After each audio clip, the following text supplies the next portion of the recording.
In the book, I talk about the way in which innovation increases efficiency, how much we can do with a given amount of energy. One of the best examples is right behind me. It was on April 26, 1956, that Malcolm McLean, a truck driver from North Carolina, changed our lives forever. McLean wasn't just a truck driver, he was an entrepreneur. To give you a sense of his scalability, he started with one used truck and eventually he owned a whole fleet.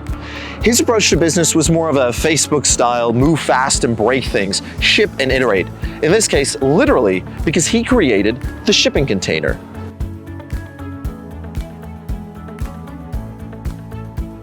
Shipping used to be this super slow process. If you look at those old photos of the harbors like Vancouver Harbor right here, the Port of Vancouver, you'll see dock workers rolling barrels and carrying huge sacks with ropes, pulleys, and planks. That was what it was like before McLean. Shipping was expensive, it was inefficient, it was time-consuming, and goods often sat on the docks for weeks. The high cost and the long wait times disincentivized long-distance trade. Shipping anything perishable was a real risk. Rather than load and unload goods, McLean thought, what if I just drove my trucks onto the ships? And so he did.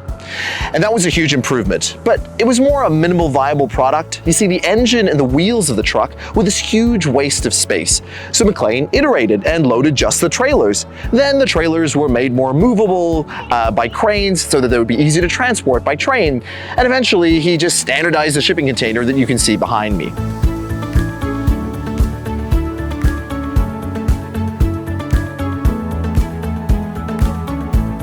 Goods could now be packed into a box like those, which could then be put on a truck, then a train, then back on a truck, onto a ship, and into a warehouse from where they could be distributed. This innovation and efficiency completely changed our world. You could make things in the places that they were cheapest to make and then ship them to anywhere on the globe. With geography no longer a barrier, items crisscross the globe, spoiling consumers for choice in every conceivable product. It led to a rapid growth of Asian manufacturing and a decline in US manufacturing. Out-of-season fruits and vegetables were now cheaply available all year round. TVs could be shipped from China to the United States for just $2 a device. iPads for just 5 cents to Europe. Today, 90% of manufactured goods are sent by shipping container. It was such an efficient way to transport goods that the carbon footprint of sun-loving tomatoes could be lower if they were grown in hotter places and then shipped than if they were locally grown under a heated greenhouse.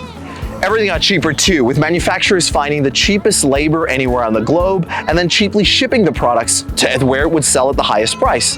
This meant that in the West, more people could afford what were previously luxury products. And in the East, exports raised wages and grew the economies of what became known as the Asian Tigers. Singapore, Hong Kong, South Korea, Taiwan, and later China and others can all thank their success to the shipping container. Standards of living rose everywhere, and it was all thanks to the standardized 8x8 by 10, 20-foot, or 40-foot corrugated Corten all-weather steel shipping container.